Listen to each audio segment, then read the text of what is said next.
I use Firefox for browsing the web, checking emails and using social medias. Using Firefox exempts me from installing email app, social media apps and so on. I use all of them as web apps.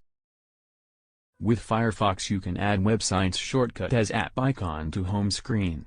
And I will show this to you.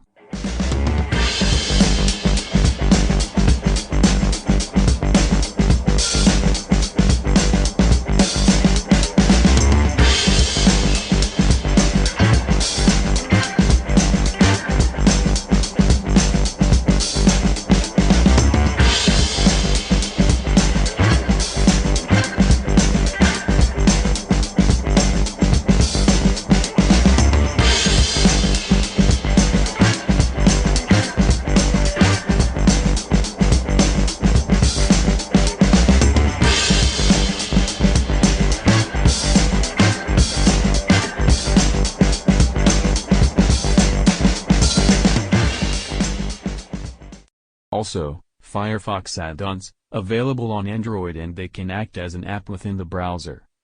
And here, I install Tap Translate add-on, on Firefox, and it satisfies my need, to a translation app.